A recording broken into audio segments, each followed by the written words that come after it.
Well, good evening, everyone, and welcome to this week's edition of Bike Chat. Once again, it is so hard to believe where has all the time gone. It is Thursday, it is 9 p.m. Eastern Standard Time, and you've tuned in to the right place. Jonah and with you, and my awesome co-host right there, I think, over there, none other than Gunnar Soros.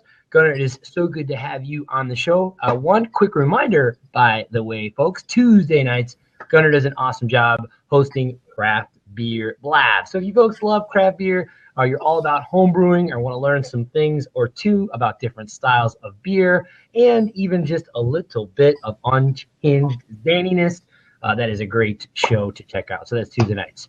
Mr. Soros, hailing from none other than Rochester, Minnesota. What is going on in Rochester, Minnesota this fine Thursday evening? Not much going on. It's been kind of quiet. I've been busy with work, so I haven't gotten out to ride as much lately. Plus, the weather's been kind of crappy. So stupid weather. What are you gonna do? I know, right? You maybe they have like bubble ball. I was thinking about like if you could like create like a bubble, one of those like inflatable bubbles, and actually put your bike in it, and then ride your bike in the bubble. Nice. It might work. Yeah, like a big. You could do like a big hamster ball. Right. And so then that would be protected from the elements. See, there we go. Next on Bike Chat, we will invent that. But in all seriousness, though, folks, do us a favor, share this out. Tell a friend if you love cycling or any of your friends or followers would love to find out about Bike Chat. Do not hesitate to share us out this information out. Also, you can find Bike Chat on Facebook, of course. It would be great to have you join us as well. This evening show is very exciting. I am very, very happy to have once again a good friend of mine, a longtime cycling madman. I don't know. He gets all kinds of different nomenclatures, by the way. We'll talk about that in the show. But hailing out of the beautiful Catskills right here in my hometown proper, upstate New York, is none other than Seamus Powell. Seamus, good evening, my friend. It is a pleasure to have you on Bike Chat. And how are you this fine evening? Man, I'm doing pretty good. Got out for a sweet ride today and just been hanging out and getting ready for the weekend. Got some racing coming up, so yeah, I'm happy to be here. So excellent. Now you've for the listener audience out there, I mean, you certainly are no stranger to competitive cycling. I think that my goodness, I've been trying to think about when I was just about to go on the show. It's like how long have I known you? But for the listener audience out there, I mean, you weren't your tie into cycling wasn't right out of the gate gravity enduro. It was more of a cross country influence. Is that correct? Oh, for sure. Yeah. I mean, like I was trying to think about the first time that we met, and that was, I think, 2006. You were working for Cannondale. Correct. You were a rep for Cannondale through the area and through Win the Mount Outfitters. We used to come up. Exactly. Nice. And and we used to throw down. And I had that. I don't know if you remember, but this old red Cannondale that had down tube shifters. And and I had that straight steer tube, fork on there, and it was like one of the first carbon forks or whatever that Cannondale had or put out there. And you're like, give me props for that thing. You're like, yeah, that was sick. And then like we were throwing down, and you gave me mad props after the ride because I was hanging. And I was like, I don't know, 14, 13, 14 or something like that. And yeah, I think that was the first time that we met. But yeah, I mean, my background comes from just cross country riding and road and just pedaling my bike, not really like thinking that hill and enduro was going to come about. Who would have thought? This is crazy. So absolutely. And now just again for the Bike Chat listener audience, if you're tuning in just now, we are interviewing Seamus Powell of Giant Mountain Bike. What's the proper term? It's Giant, but it's Giant Factory Off-Road Team, correct? Yep, Giant Factory Off-Road Team. So now, I mean, let's rewind a little bit. I can tell the listener audience out there, if you're not familiar with the region that Seamus hails from, they've put out a good number of notable athletes, and I think you might know a couple of them, Seamus. Who could we tease out to the audience on? Maybe the Honey Badger. Justin Lindeen. Yeah, I mean, he's a notable one. Yep. And what else we got? It was Josh. Is I always imagine the point. He was. Yep. Downhill. Yeah, he was on the Cannondale Gravity Squad back in the day. Yeah. Remember that? Yeah. And but anyway, so a good number of cyclists. Yeah, Andy. Yeah, that's right. Yeah, Andy doing great things. I ran into Andy at Wyndham, and his career starting to take off. He's been coaching and doing that cutaway bike camp down in Virginia. He's been killing it, and looks like when I follow him on Instagram, we were always liking each other's stuff, and seems like he's killer time down there coaching kids, and he's getting a lot of traction. So Jenna Greaser says Saban Rossi. Does that ring a bell? Saban Rossi, yeah. Well, I don't know if he's from my area per se, but yeah, he's a Mainer. So okay, nice. So the point that I was going with that is again you'd sort of mentioned a shop a little earlier, and I kind of want to get back to that. There's a gentleman that we both know by the name of Nick Bove, and Nick is, my goodness, I don't want to say the grandfather of competitive mountain biking, but I can recall spending some nights on his couch, and he has like the pictures from like Mount Snow and the Norba, all the Norba races. Tell me and the listener audience about that, because I feel like that's a huge story, and I think one of which that really my eyes were kind of opened up to when I got to spend a little time in the Catskill regions, and obviously get a chance to ride with you guys and everybody. So I think that's a great story. I mean, certainly we could probably take it in a couple different directions, but tell us about that. Yeah, I mean, Nick Bove, I got to give it to that guy. Like, the amount of riders and young riders that he's gotten into the sport through the shop and stuff. Like, he used to load us up and take us to Mount Snow and race, cross country races, and we would all get a condo together. And, if it wasn't for him and the bike shop, Coxsackie Bike and Sport and Win the Mount Outfitters, and then, just coming up with those guys, exposing me to races with the New York State Mountain Bike Series. If it wasn't for him, and a lot of other people as well, right, just getting me into the sport, it really, I wouldn't be here without any of those people, and especially Nick Bove.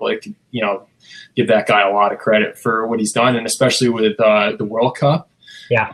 Wyndham, he was the director for that for a number of years, and my brother and him and all of our friends from Round Top, we all involved with getting that going. And if it wasn't for the team that we have in Greene County, none of that stuff would ever happen. And it's great.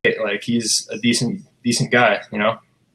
Yeah, no, I can recall just literally having the coffee conversation about the World Cup is coming, and, it really, again, for the listener audience out there, and maybe many of you folks that have had a chance to attend the World Cup at Wyndham, I mean, it was a big deal, and I feel like when you talk about the core passionate people kind of behind the scenes that are really putting in just tireless hours. I mean, I don't even know. I just remember having conversations with Nick, aside of the things that he was doing with you guys and the team, how exhausting, the meetings and, the trips up to Albany just to kind of get this stuff pushed through and the legal issues.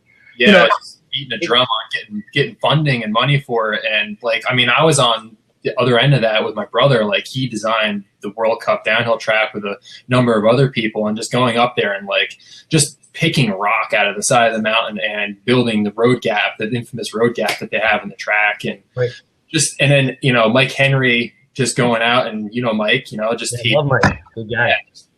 Just working on that cross country track, from when the snow was off the mountain to whatever the day of the race, there's always work to do. And there's so many people that, put that race together, and a lot of unsung heroes and people that maybe should have got more credit than they did for helping with the event. And, with any of those events that go on, there's a certain number of,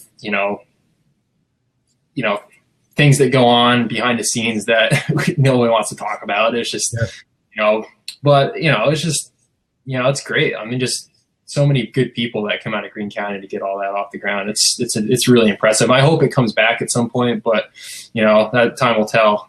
We'll see.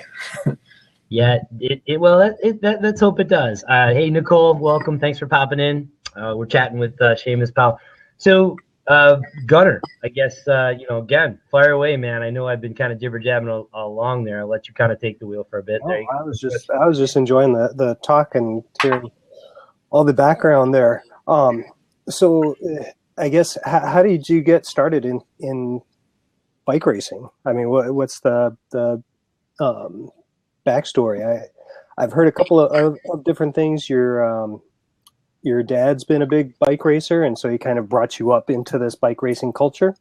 Yeah. My dad, he raced. He was a marathon runner. He did Boston Marathon and a bunch of other stuff, but it got to a point where he decided that racing the road was, more fun.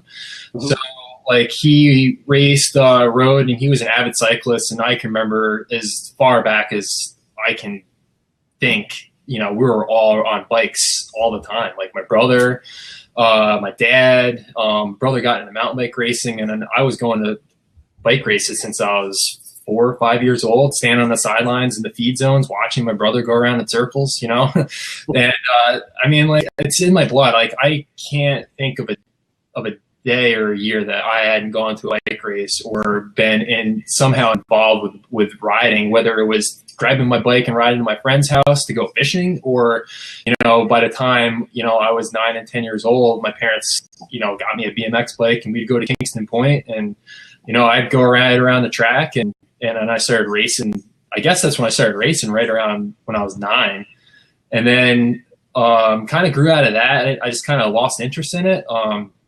Maybe I got bored with it or whatever. But then there was a little hiatus there where I didn't ride that much. I was still a little into it. And then right around I don't know, I guess 8th or 9th grade, I was like, I'm going to get a mountain bike. And that's when I got hooked up with Nick, Winter Mountain Outfitters. And he's like, why don't you just come to some of these races? And started in beginner and got a podium and was hooked, and kind of snowballed from there, and eventually went junior expert and got on the world championship team for USA, and was like, man, this is sweet. I kind of want to do this for a living. And I just pursued that cross country for so many years, since 2008 when I went to Worlds. So I went pro in 2009, and then 9, 10, 11, 12, and then into 13, I was still racing cross country. But by the time end of 2012 rolled around, I was smoked from cross country. I was like, I don't want to do this anymore. I was not under 23 anymore.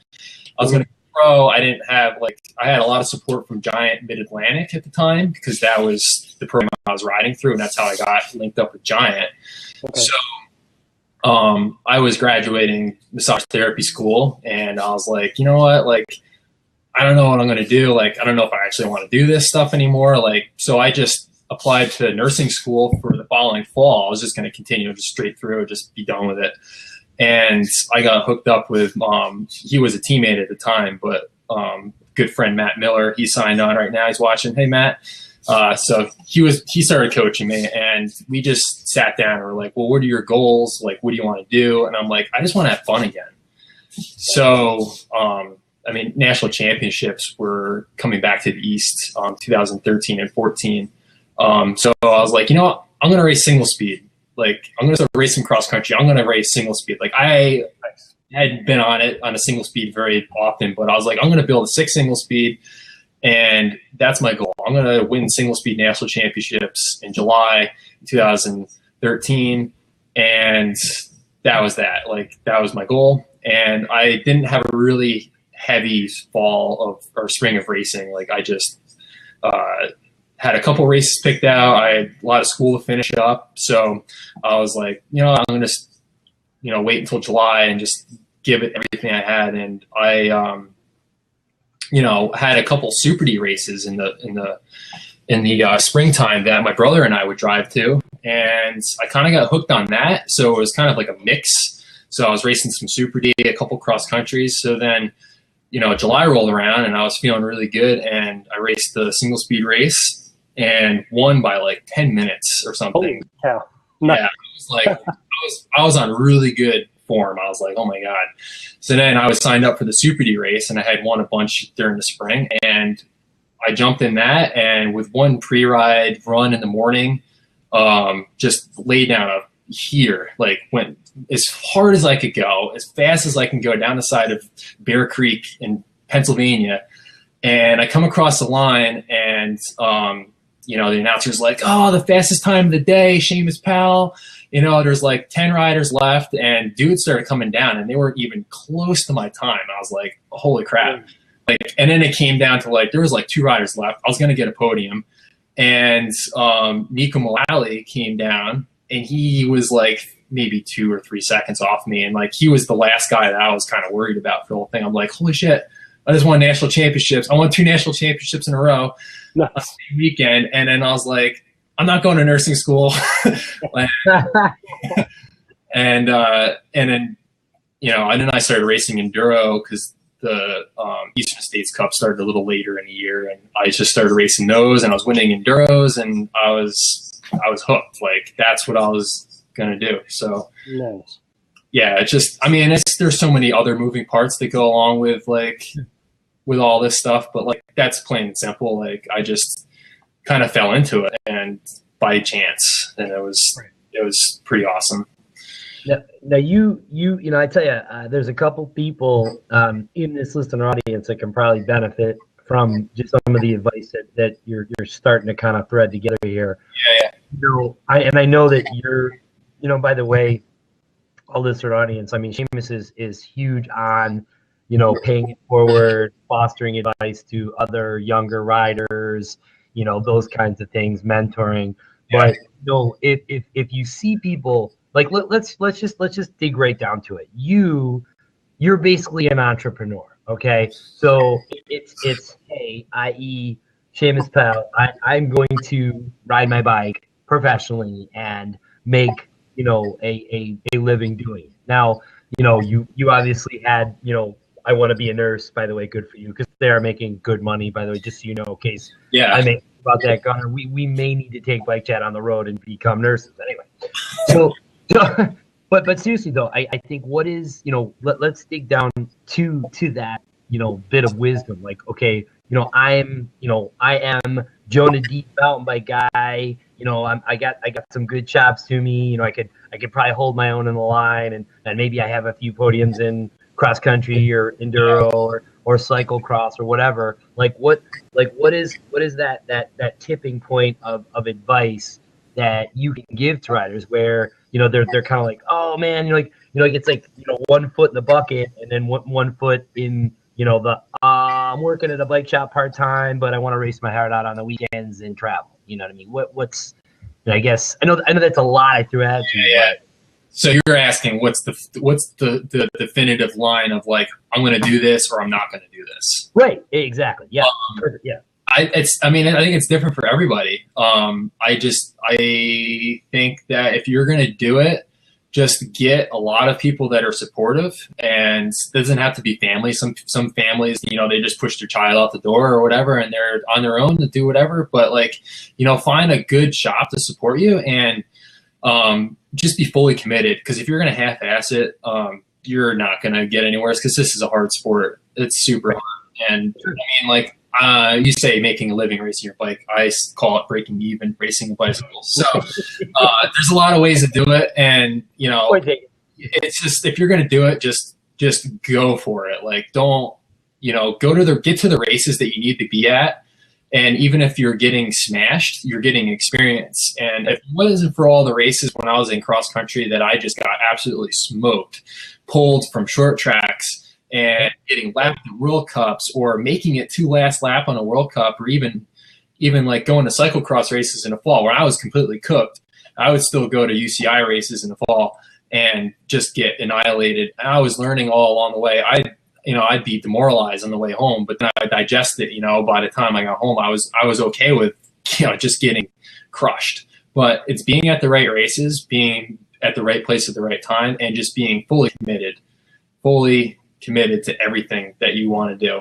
And being committed, but not in the sense that you're going to be like so type A, you're going to ruin your life and your well-being. But at the same time, like doing it in the right way, where in a holistic way, being fully committed to. Like I think when I was racing cross country, I mean, I didn't quite do it the right way. I think if I went back to do it, I would probably had done better at races. But now that I've raced, enduro, I think I've kind of figured out the balance. And just pretty much being committed to everything cycling. Yeah. Do it, and then obviously, hey Dan K, just do a couple shout outs of folks just popping back in again. Hey, just another cyclist. Thanks for having the time to pop on the show tonight. Dan K, good to see you. Hey folks, just a quick reminder, you are watching Bike Chat. Jonah DePasquale with you, host of the most, every Thursday night, 9 p.m. You know where to find us. It's Bike Chat. I'm here with my fantastic co-host, Gunnar Soros. Gunnar does a great job of running an awesome blab Tuesday nights that you better go check out called Craft Beer Blab every Tuesday at 9 p.m. Otherwise, we're getting right into it. Again, don't forget, share this out with your friends and followers. It would be always great to have more people find out about this show. And also, too, you can find Bike Chat on Facebook. Man, we are just diving right into things. None other than Seamus Powell. Seamus has been covering some great background history of how he got involved into the sport, how things are moving along, and we've also talked about some key tips to maybe some folks out there that are trying to look at that. I want to be a pro cyclist. I don't want to be a pro cyclist.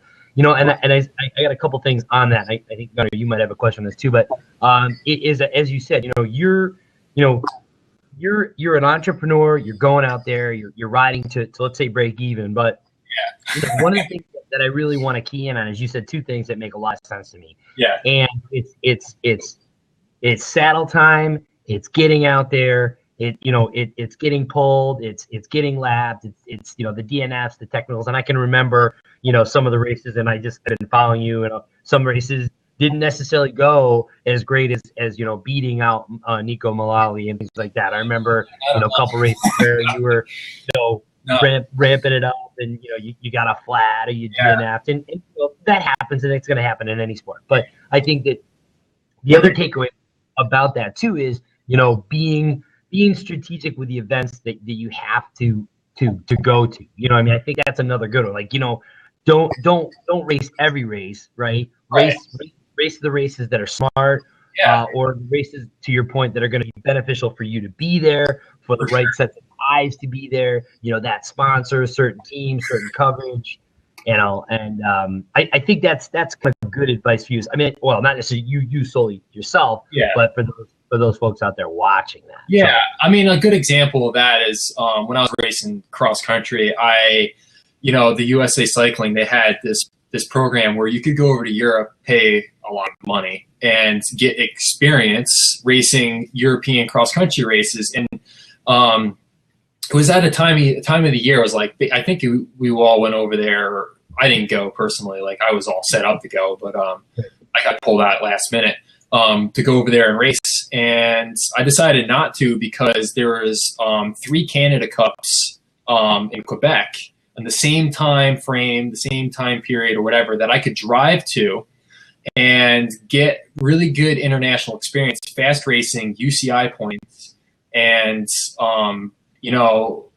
being at the right place at the right time and going to races that count and matter. That mattered to me more than going to Europe and getting stomped. Like, I was competitive enough to get experience with racing at those races, and instead of like going over there, being jet lagged, being 2 weeks, 3 weeks away from home, spending all of my money and not getting much of anything out of it than like heartache and being demoralized when I got home.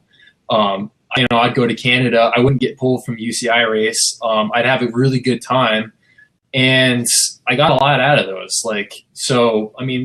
Choosing your races wisely is definitely, I think I strategically, at a point in my racing career, was able to pinpoint the races that I needed to be at to do well. National championships on the East Coast, capitalizing on that really mattered. So if you can capitalize on your strengths and what you're good at, I think that's really good. And some people struggle with figuring that stuff out. And I think kind of last minute, 11th hour, I figured all that out and managed to make it work. So if I can do it, anybody can. So yeah. And I think, you know, two things also to kind of dovetail on that is, you know, we're seeing, you know, obviously social media playing, I believe, and I'm sure Gunnar, you know, will probably agree with the same point, is that I feel like social media is making riders and athletes such as yourself and Jenna, you know, she's still hanging out in here, maybe a couple of the other riders. I believe two things, you know, much more accessible to their audience, to their community, so they can see the behind scenes, they can see the good, bad, the good, different. And I'm a huge fan of that. I love, you know, getting the nitty gritty of what the athlete's up to. You know, Amanda Betty, Jürgen Benegi, you know, there's so many very, like, you know, Adam Meyerson. You know, there's just a lot of like athletes out there that I feel there's a lot that you just would generally miss if you're just checking them out in blogs and videos and things like that. And, you know, for yourself, and I know you're even on that, you know, upward, you know, ramp up of getting yourself, you know, not necessarily out there 24/7, but really starting to share more of that intimate content with the audience. So I guess the conversation being is, do you feel like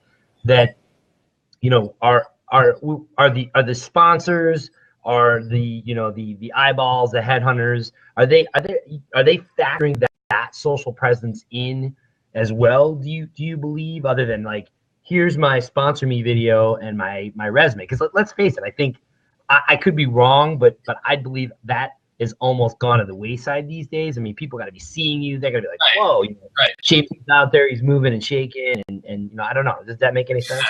Yeah, no, it totally makes sense.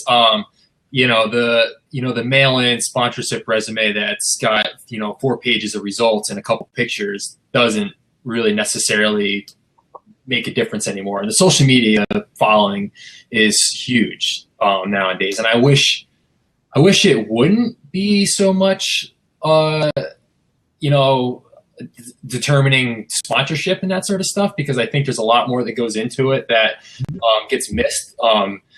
You know, I wish it wasn't just this, you know, this big competition of who can speak louder on social media and like who's the coolest dude and this and that, because like, you know, it feels like you're in high school again. It's big popularity contests, and you know, who can get the most followers and the most likes on this and that, and you end up kind of get lost in this chitter chatter that happens.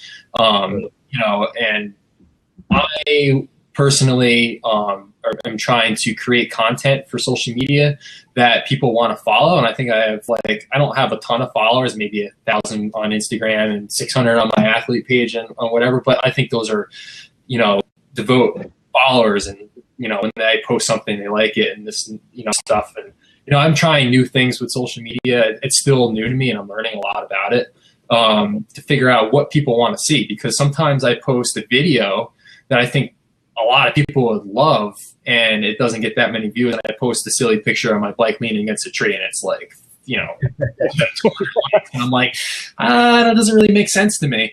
So like throwing stuff out there and trying to get people involved and make an Instagram post tell a story or get people interested in it. And I think that's the biggest thing, is like creating content that people want to see. And also, you know, I think I have content that that's just as good as the dude that's got 10,000 followers, as, you know, opposed to my 1,000. But it's just getting your name out there in the right way that you create more followers to, you know, tune into your, you know, your social media channels and all that stuff. You know, and then stuff creates traction. You know, you get to a certain point, I think it just like blows up. You know, you go to races and you get good race results, and there's a ton of people there, and people start like, oh, who's Seamus Powell, or, you know, who's this and that, and then they're like, oh man, like I love this stuff. Like his Instagram feed's sweet. I'm gonna follow it. I like his stuff, and then people notice, and it takes off. So I think that this year, I think it'll kind of pick up for me. These results and posting good content and stuff like that. So, and you know, definitely sponsors are watching. You know, watching that stuff. And once you create a name and your name gets out there, I think it becomes easier, but it's also kind of toxic. You know, you don't really want to be, you know what I mean? Yeah, no, Well, I think you made a good point, again, Gunnar and we can relate to this 101%. Is social media is very fickle. I mean, you never know, All and right. I think that one of the things that I believe in, which is why everybody's tuning in on the show, is some nights that number up in the corner. Some nights it's a lot of people. Yeah. Some nights it's not a lot of people. Right. Some Yeah. nights this guy over here, he's not there. Some nights I'm not there. Yeah. We know that, for example, it's like you going to a race, and sometimes there's a ton of people there spectating, and sometimes nobody's there. But at the end of the day that no matter what, when you jump in the gate, you're still going to give it 110% regardless. And Sure. like I feel the same thing falls true with with Gunnar with Craft Beer Lab, and myself again with BikeChat, and even yourself. I think it's just that consistency of staying the course, doing what you do, knowing what you do, staying in your lane, providing quality content, and let's face it. I mean, we're always up against competition. There's other riders that are trying to gun for you and say he's the one to be. There's people that are trying to take up the time frame for this show right here. I think it's like anything, competition is healthy. I feel like we've got a very strong brand, BikeChat, and I think it's going to continue to be successful, move forward. But I think that said, we need to keep it in perspective. I think we're not here to save the world in one episode. And I think to your point, which I like, and I know Gunnar, you probably can agree with this as well, is we feel like this is another one of those little gems of quality content that we are putting together that he can use, that you can use, that the audience can like and repurpose. So, it is true to what you said about social media. Sometimes you get these people with just, uber amounts of followers, and they're posting a picture of their sandwich that they had at lunch at the bottom of the lift at Whistler Blackcomb, and realistically nobody cares. But I feel like if you're taking a different approach in putting content out there,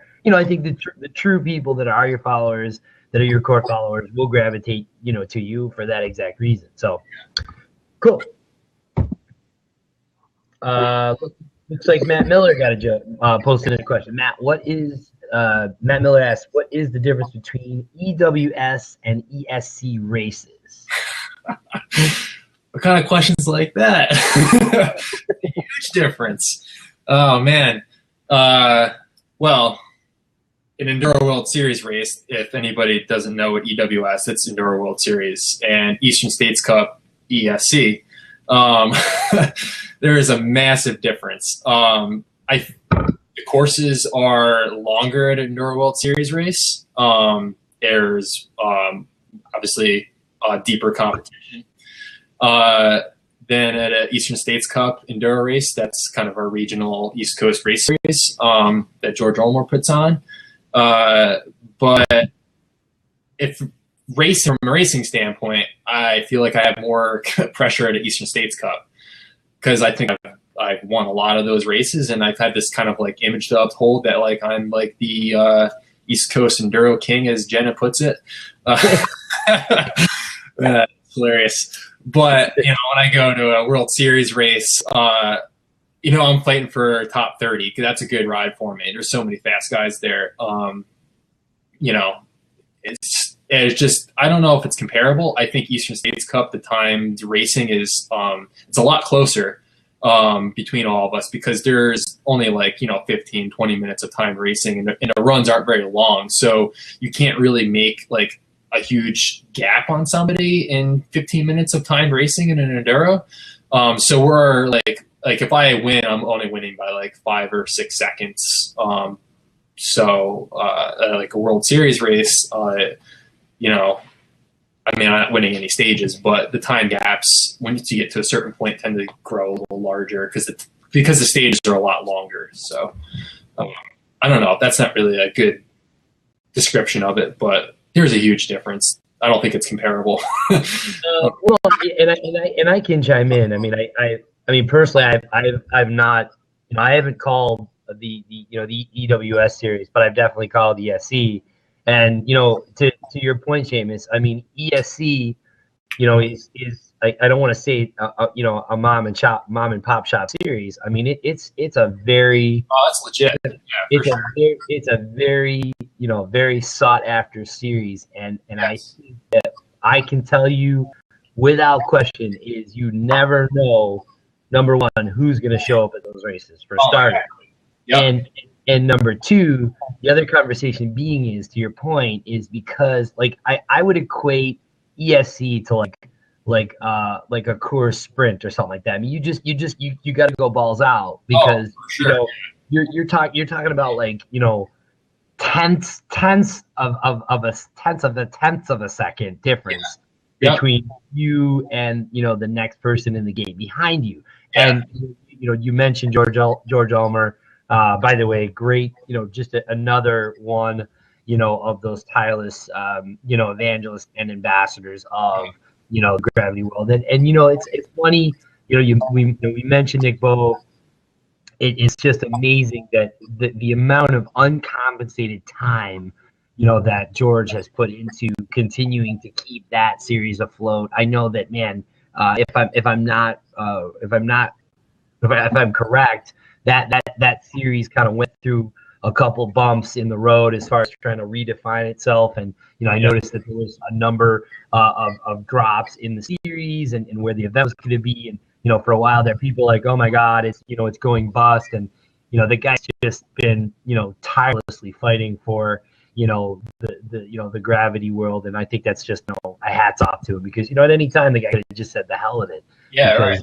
Yeah, he puts a ton of bullshit, and it's hard because he is the voice of the rider. So I just didn't mean to segue on that, but back to your point, the Enduro World Series is as I said is a completely different animal, aside from what I've observed as far as an outsider looking in.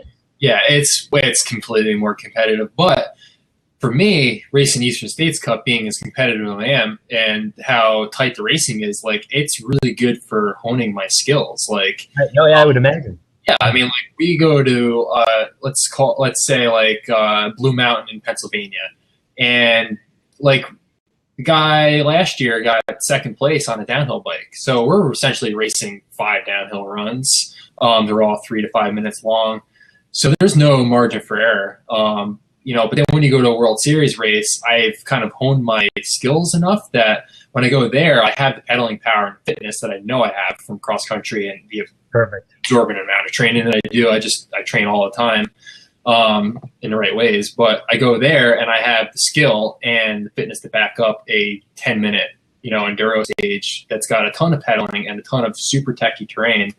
So I go there and I'm not quite as stressed out. I guess for some reason, I'm a little bit more relaxed. Sure. And Eastern States Cup has really, pushed me in my skill sets in a lot of ways, because we have some pretty gnarly stuff that we race on every weekend when the series gets going. So, yeah, that's definitely true, and I feel like that's the East Coast has continued and will certainly continue to put out some well-known and soon-to-be known notables. Obviously we don't have to go through the list. I mean, in fact, we've had some of the old schoolers on the show. We've talked to Jürgen Benecke. He's been on the show. He's a lot of fun. You and I, we share many of the same East Coast friends. I mean, Lars Tribius is a great guy. George Ryan. Aaron Chase, there's Lanowski, and don't forget. Yeah, Jeff. Hopefully he's healed up after falling off the ladder. Right? I saw his Instagram feed. And I was like, oh my God! I'm like, what did he do? The guy falls off a ladder. I'm like, he does this stuff every day, and he falls off a ladder and breaks himself. But whatever, stuff happens. You can't pick on him too much. No. But he's and I have to say though, it is just like to your point, it is amazing. We do the East Coast does have a very core scene, and back to the original conversation about bringing the World Cup here, which is good. And I guess just for reference, the event is not officially going to be on the East Coast this year. It is probably going to Mount St. Anne again. I think it is there is a bye year because of the Olympics. Right. So the Olympics, it should be interesting to see how that plays out. And again, back to your point, we do hope to see the World Cup come back to Wyndham again, because that would be great to see that. And I think they're probably going to be filling in the blank with Eastern States Cups as well. And I mean, so there'll still be an event proper, but I don't want to sidetrack us. Yeah, there's a Pro GRT this year in place of World Cup. So yeah, nice. I mean, it's still a good event. So keep it rolling. Absolutely. Yeah. Now you had mentioned training. I know that a lot of people have a lot of different approaches and philosophies with how to stay fit. Now, again, two things that I kind of want to focus on is how do you keep your mindset going to where, like, even in like the off season, you know what you need to do. So that's number one. And then number two is, or you can answer this first, is, are you working with a coach? Are you working with a trainer? Are there any other things that are helping you to supplement that focus and keep, working towards, obviously, track season once again? Yeah. I mean, the Enduro race season is pretty demanding. Like, you have to be super fit, obviously, and you have to have the skill. So those two combined, it creates a kind of a busy training schedule in the off season.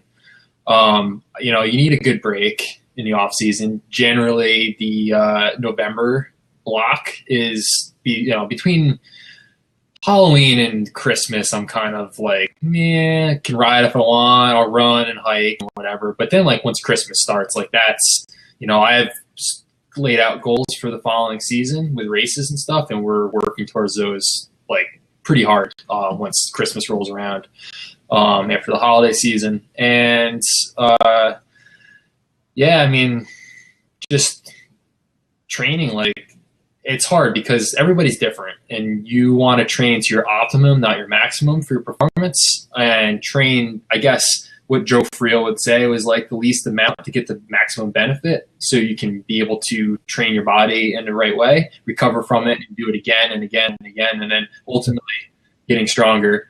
And then having those times where you go so deep into the pain cave in training that, like, you take a rest week and you just want to lay around and do nothing. Like, it's hard to be physically at your best all the time. Sure. It's almost impossible, but that's what you strive for as a professional athlete. And then also balancing your physicality side with it, with keeping your skill sets better. And for me, coming from a cross country background to more of a downhill gravity oriented, I feel like I have to work double time to kind of hone those skills along with my fitness to race enduro and Super Ds and stuff like that the best that I can.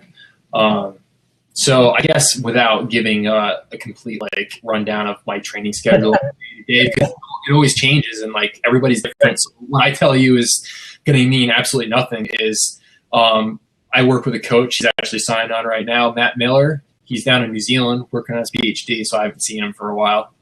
And but we talk almost daily about training, how everything's going, and I think the word of advice to anybody out there, cross country, cross, downhill, enduro, whatever, is find a coach that you resonate with the best, that understands the sport and discipline that you're working with, and then create a good game plan, your goals, and like I said earlier, just be fully committed to them. Because if you're not, and you're half-assing everything, you're gonna, I wouldn't say necessarily go nowhere, but cycling is such a big commitment. Right. Nope. I think you just cut out there. Yeah, and just another cyclist. I think I got to get him to. I'll try to message him to get him to refresh. But yeah, no, I think that's he's going to call back in a second. But I think that as I said, I certainly don't want to speak for Seamus, but yeah, no, I would have to imagine he's probably not riding at threshold in the off season. So Just another cyclist had a question. He said, "Are you still riding at threshold during off-season training?" Oh yeah, definitely. See, there you go. Yeah. I stand correct. So yeah, I mean, to a certain point, it looks a lot like what I was doing when I was racing cross country. A lot more weights. Like I do a ton of weight training to build strength and endurance and power. And yeah, I train a lot with threshold, tempo, endurance in the off season. Like just building that endurance power because we're racing. You still have to pace yourself in an enduro stage. Like when I go to a World Series race, they're 10 minutes long and you can't sprint for 10 minutes long. You need to have some backlog, nuts behind you to get through those stages and then be able to recover, which is the biggest thing, being able to recover between stages and then do it all again 3 or 4 times in a day, recover, and then do it all again the next day. You still have to ride the stages. If there isn't a lift there, you have to ride between them. You have to ride during them. It ends up being, for example, like if I go to Whistler for the EWS round that's a 6 to 8 hour day on the bike. You're pedaling for that long. I think last year there's only 2 stages that we had to take a lift to, and the stages are super physical. So to think that an enduro athlete isn't an athlete and we don't have to pedal and this and that, and it's just downhill and you don't have to be fit to race downhill. Well, why don't you ask World Cup downhiller that they're not playing and do it and see what those guys are training their balls off. So you have to be super fit. Now I know that I think are you sponsored by Stages, and so you're using a power meter. You use a power meter for off-road training also? Yeah. And were you always using a power meter, or is this something new, and how has that changed your training style or philosophy? Yeah. When I was racing cross country, I keep referring back to that because whatever. I was only riding with a power meter on the road. Not all the time. Like I had a power meter and didn't necessarily like it because I was a big guy and was always focused on power to weight ratio. And if I wasn't putting out this much for my weight and this and that, I would get discouraged. And I was like, what the hell, just creates bad habits. Right. But now that I'm with Stages, which is an awesome sponsor, and I haven't had the ability to have power on all my bikes until this year. So I ride with a power meter on my road bike and a power meter on my mountain bike. The mountain bike, I guess for certain workouts, really, we haven't really decided whether or not that's like the best thing in the world, whatever. Like this weekend coming up for the Eastern States Cup, I'm actually going to collect some data for pre-riding and the race itself. And I think it's going to come into play a lot more with focusing on peaking for the later part of the season, is looking at power files from races, enduro races, and figuring out where you can maximize training and how it looks like when you analyze all the power and stuff, and then translating that to the road bike, and then really honing in what fitness aspects will work best for racing.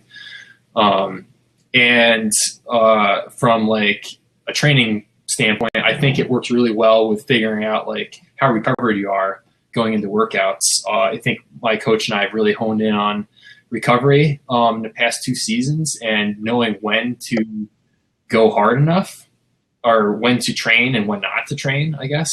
Right. And instead of looking at your power to weight ratio, I've looked at the power meter as a tool to see how recovered I am. For me, that's the better mindset for me to have for when I'm training with power. Instead of just chasing numbers and trying to get stronger and leaner and this and that, I use it as a recovery tool. Honestly, I think that's the biggest thing. So I guess the roundabout way is, it's a recovery tool for me. Nice. Kind of a weird way to think about it, but a power meter is anything you want it to be. Right. No, and that makes sense. I mean, I think a lot of that lateral crossover is almost, not exactly, but similarly like, a heart rate monitor. Like I know, for example, when I haven't used one in quite a while, but I feel like when I was trying to race competitively, that I would actually wear a heart rate monitor on my recovery days to make sure that I was indeed staying at that recovery level, because, you're like, oh, I'm recovering, and you're like, it's a nice day. And, you start hitting the pedals, and next thing you know, you're like, woo, and you don't realize how, how subtle the difference is. And when you should be like, actually like, passively, or I should say actively recovering, you're actually going a little bit above where you should. So, yeah, that's it. It's interesting. Cool.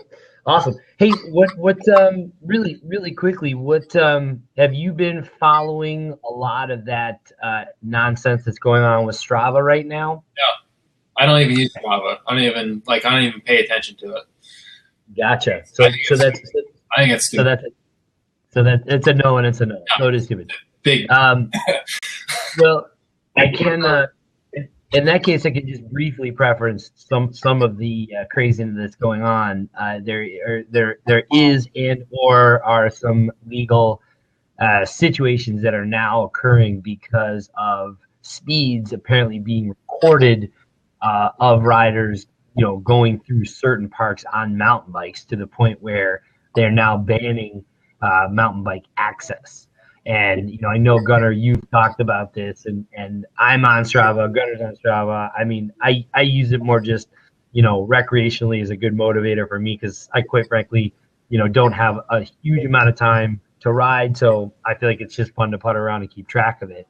And at any rate, I just think that it's not interesting. It's certainly not surprising. I know Quentin Spalding, for example, he was posting up that he thinks that it was Strava is one of the stupidest things ever. But as I said, it is preference. I find that it is interesting as an athlete. You're just like, it's not even on my radar. Yeah, I mean, can I chime in here with like with anything, there's a time and a place for it. And if it doesn't, fit in with, people have to have a little like tact with when they ride, and especially in a place like California where everything it's kind of, I wouldn't say congested, but if you're in Southern California, there's only like a few places you can go ride. And you need to respect the multi-use of certain areas. And Strava kind of creates this, this bravado, I'm just trying to outgun the next guy behind me. I don't care who I run over, do it. And there's a time and a place, and people need to kind of figure that out. Right. I don't know. Yeah, I have mixed feelings about Strava. Like I've never had an account. Like I can't, I guess, say personally or whatever, but from what I understand with the stuff that you're talking about, I just feel like there's a little misunderstanding of how to use it properly. And I think it's kind of been lost what Strava actually is. Right. Yeah. Yeah. Right. Well, and it's one of those things that I think there's a lot of people that have almost come into cycling or gotten, I want to say, better or faster, fitter at cycling because of Strava, because it is a motivator. It turns a solo ride into something that's more competitive. But the drawback is that on sensitive grounds, trails, multi-use access trails, that type of thing, it's not the place for it. And no, the information, the data, unless you lock down your Strava, the data is public. And so if you're breaking a law or a rule, well then, unfortunately in the situation of a trail, well then they're going to close down the trail to mountain bikers.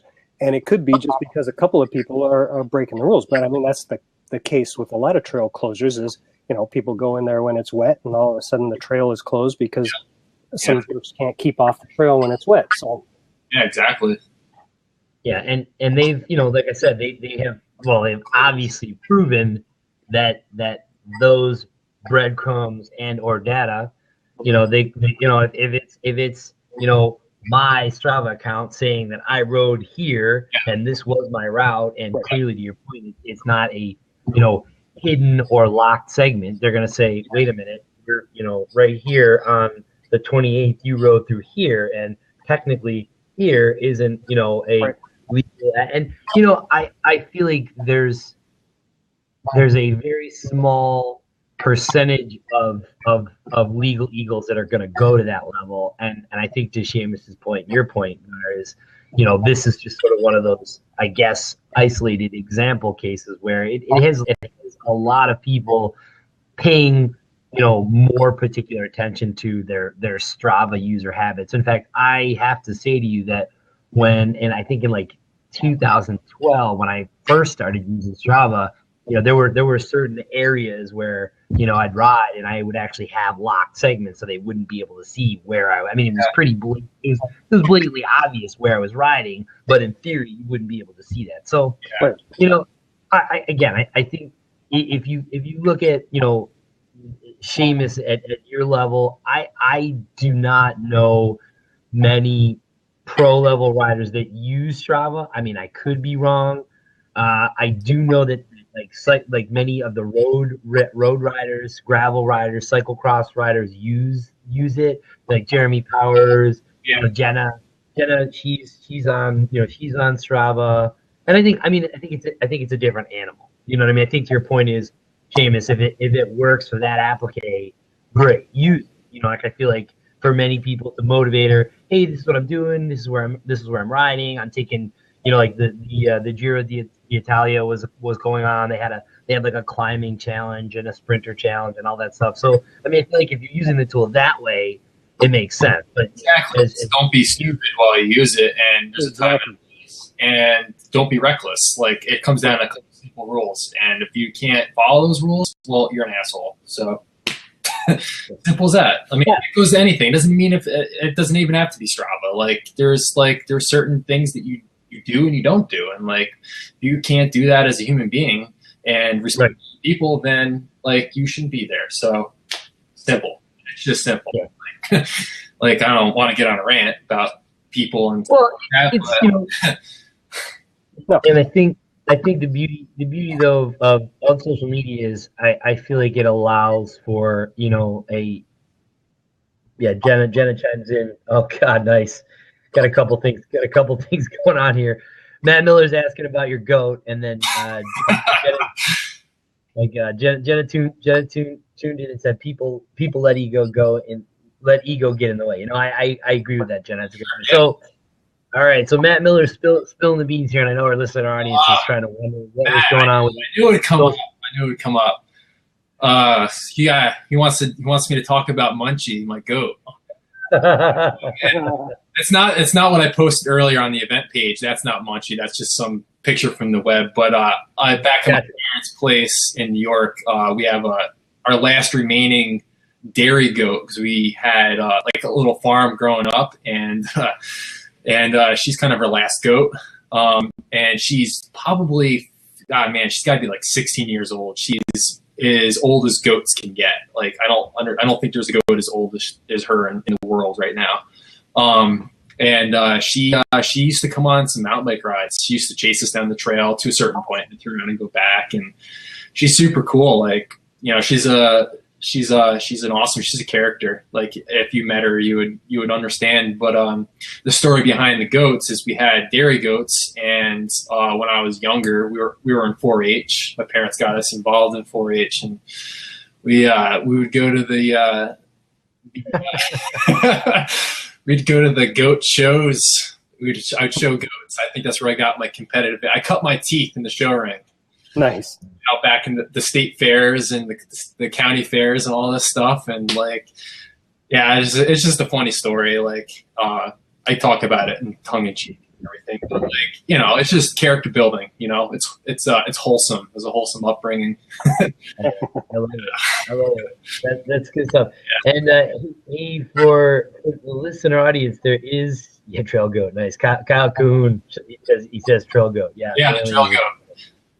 And for the listener audience, there is somebody in here that you may know fairly well, lurking in the sidelines there, Lauren Peterson. And again, now Lauren is no stranger to mountain biking as well. Is that true?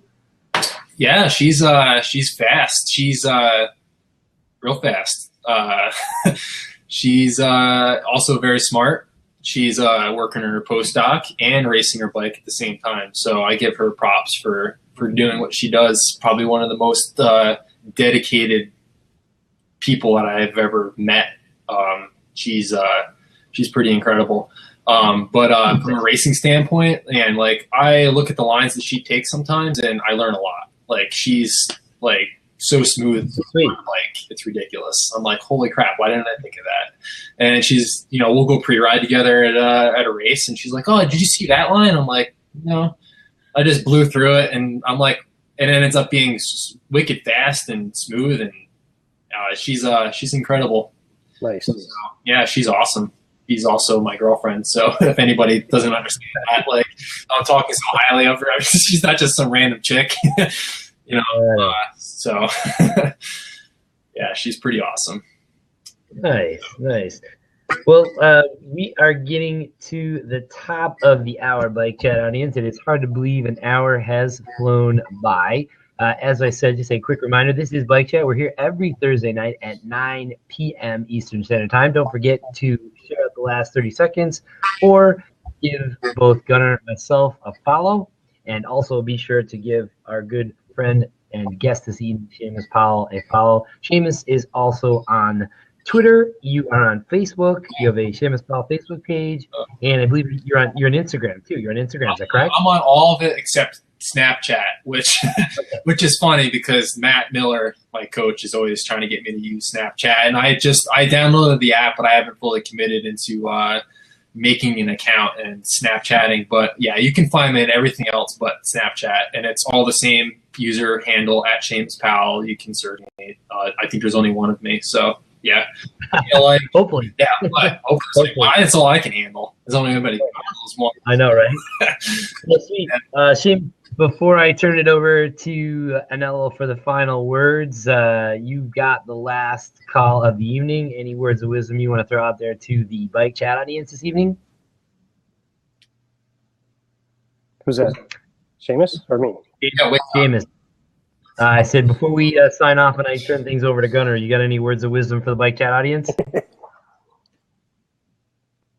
No? All right, there you have it. Well, folks, we're going to wrap it up. Gunnar, how about yourself? I got nothing. Just have a great weekend and ride safe, everyone. Oh, I thought you were talking to Gunnar. No, I was talking to you. That's okay. You got the final word. I thought you were talking to him. No, I got a lot to talk about, but I'd like to thank sponsors, Gian Factory Off-Road, 100%, my family, girlfriend, Lauren, you guys. Thanks for having me. Anybody that tuned in, it's been great. So, yeah, it's great. Perfect. Everybody have a good evening, and talk to you all later. All right, awesome.